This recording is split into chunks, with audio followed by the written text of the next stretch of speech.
Hello বন্ধুরা, আজ আমরা চলে এসেছি বীরভূমের বীরচন্দ্রপুরের বাঁকারায়ের মন্দিরে।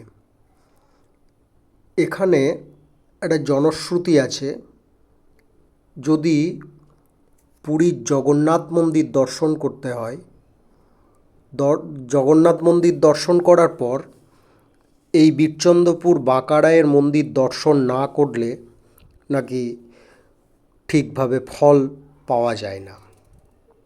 তো আজ আমরা বাঁকারায়ের মন্দিরে চলে এসেছি বীরচন্দ্রপুর। আপনারা যদি এই বীরচন্দ্রপুর বাঁকারায়ের মন্দির আসতে চান তাহলে মল্লারপুর থেকে আসতে পারেন। মল্লারপুর থেকে 5 থেকে 6 কিলোমিটার এখানে টোটো ভাড়া পেয়ে যাবেন। তো দেখুন, আমরা আজকে আপনাদেরকে দেখাবো বীরচন্দ্রপুর বাঁকারায়ের মন্দির। এই হচ্ছে ইস্কন মন্দির।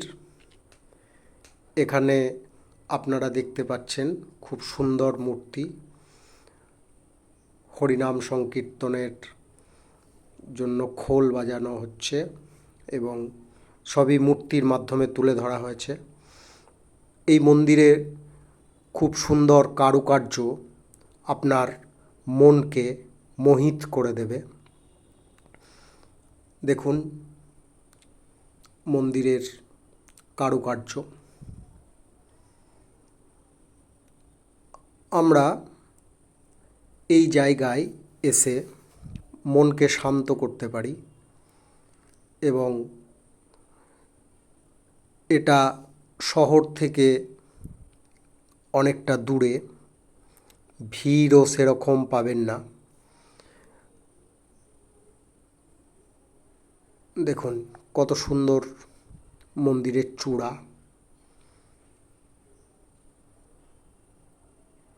কি অপরূপ দৃশ্য।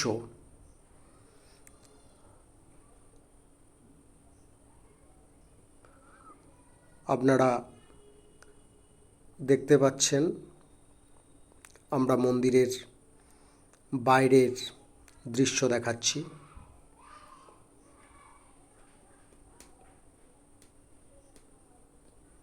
এখানে আপনারা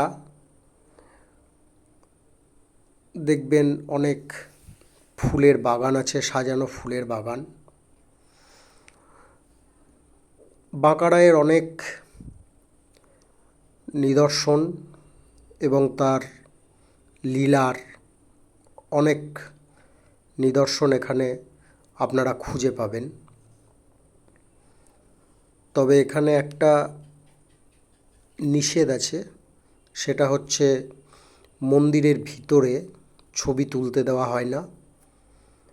তাই মন্দিরের ভিতরের অপরূপ দৃশ্য দর্শন করতে হলে আপনাদেরকে অবশ্যই এখানে এসে নিজের চোখে মন্দিরের ভিতরের সমস্ত দৃশ্যগুলো আপনাকে দর্শন করতে হবে। দেখুন আমরা এখন চলে এসেছি এই সেই পুকুর। বলা হয় এই পুকুরেই নাকি প্রভু বাঁকারায় অন্তর্ধান হয়েছিলেন।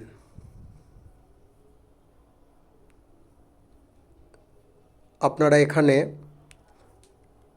100 টাকা দিয়ে খুব সুন্দর ভোগ খেতে পারবেন। ভোগের জন্য অবশ্য আগে থেকে নাম লেখাতে হয়।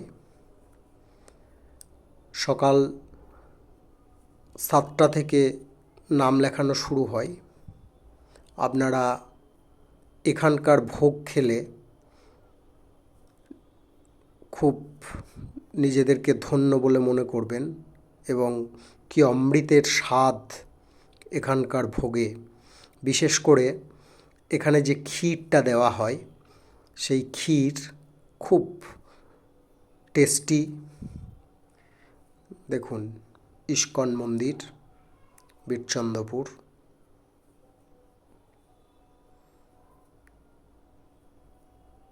চারিদিকে শুধু মন্দির আর মন্দির।